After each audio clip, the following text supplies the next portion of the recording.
young man of 25, with dark hair and no mustache or beard or anything like that. But Caroline was dazzling and light, with a shimmering morass of russet waves to take the place of hair, and the sort of features that remind you of kisses, the sort of features you thought belonged to your first love, but know when you come across an old picture, didn't. She dressed in pink or blue usually, but of late she had sometimes put on a slender black gown that was evidently her especial pride, for whenever she wore it, she would stand regarding a certain place on the wall, which Merlin thought must be a mirror. She sat usually in the profile chair near the window, but sometimes honored the chase lounge by the lamp, and often she leaned way back and smoked a cigarette with posturings of her arms and hands that Merlin considered very graceful.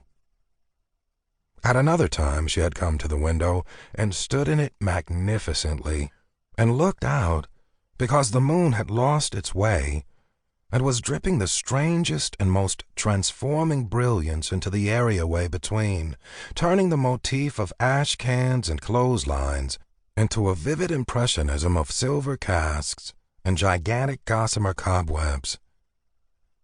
Merlin was sitting in plain sight, eating cottage cheese with sugar and milk on it, and so quickly did he reach out for the window cord that he tipped the cottage cheese into his lap with his free hand, and the milk was cold and the sugar made spots on his trousers, and he was sure that she had seen him after all. Sometimes there were callers, men in dinner coats who stood and bowed, hat in hand and coat on arm, as they talked to Caroline, then bowed some more and followed her out of the light, obviously bound for a play or for a dance. Other young men came and sat and smoked cigarettes, and seemed trying to tell Caroline something, she sitting either in the profile chair and watching them with eager intentness, or else in the chase lounge by the lamp, looking very lovely and youthfully inscrutable indeed. Merlin enjoyed these calls. Of some of the men he approved. Others won only his grudging toleration. One or two he loathed, especially the most frequent caller, a man with black hair and a black goatee and a pitch-dark soul, who seemed to Merlin vaguely familiar, but whom he was never quite able to recognize.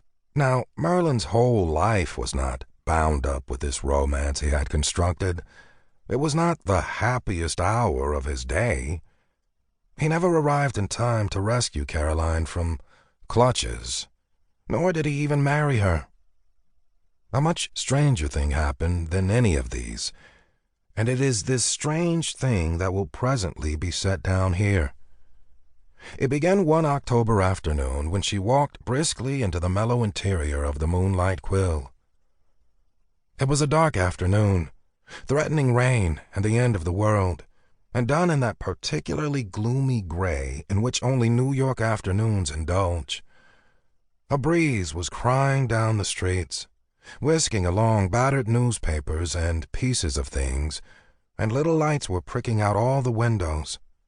It was so desolate that one was sorry for the tops of skyscrapers lost up there in the dark green and gray heaven, and felt that now surely the farce was to close, and presently all the buildings would collapse like card houses and pile up in a dusty, sardonic heap upon all the millions who presumed to wind in and out of them.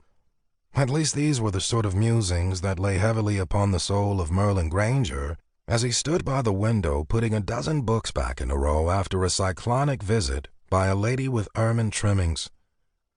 He looked out of the window full of the most distressing thoughts, of the early novels of H.G. Wells, of the Book of Genesis, of how Thomas Edison had said that in 30 years there would be no dwelling houses upon the island, but only a vast and turbulent bazaar. And then he set the last book right side up, turned, and Caroline walked coolly into the shop. She was dressed in a jaunty but conventional walking costume. He remembered this when he thought about it later. Her skirt was plaid, pleated like a concertina,